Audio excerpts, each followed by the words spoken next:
Welcome to the audio version of our Daily Coach newsletter, a reading of some of our greatest hits from more than 6 years of email newsletters that have been read by tens of thousands of leaders and learners. If you want our latest newsletter delivered to your inbox every day, you can subscribe for free at thedaily.coach/subscribe or follow the link in the description. Getting comfortable with failure. Kevin Feige had achieved his dream. He'd been accepted to the University of Southern California, and now he was going to follow in the footsteps of his idols like George Lucas and Ron Howard. But what ensued weren't crucial strategies and frameworks to write the next Star Wars or E.T., but repeated failure and disappointment.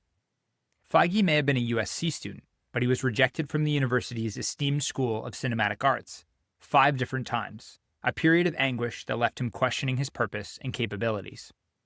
It turned out the 6th time was the charm, he said. Feige now serves as the president of Marvel Studios, but it was the sting of disappointment and the lessons from nearly 30 years ago that he highlighted during his commencement speech before 20,000 students at his alma mater. "My wish for you, graduates, is that you get comfortable with failure, rejection," he said. "Accept that it's a possibility, but never let it define you and never let it hold you back." It's an important lesson and a pivotal reminder. Many of us as leaders pre-write the script to our seasons, our business cycles, our relationships.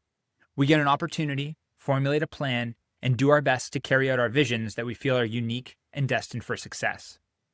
Then, adversity arises, and we simply don't know what to do.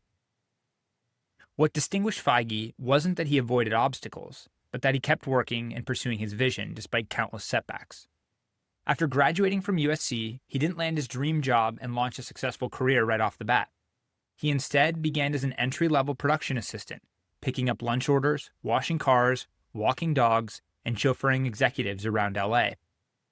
What set Feige up for long-term success was that he never grew overly cynical about his hardships.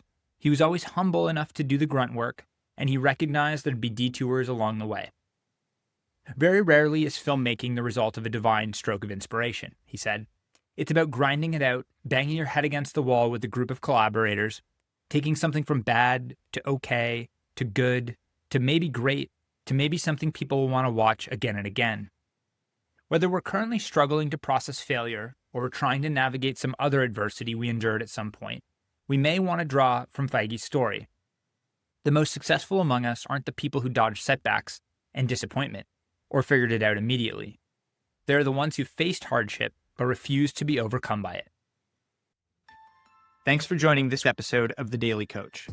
On behalf of Michael Lombardi, Coach George Raveling, and the entire Daily Coach team, we're grateful for your support. Remember, the most important person you will ever lead is yourself. Keep growing, keep learning, and most importantly, keep showing up.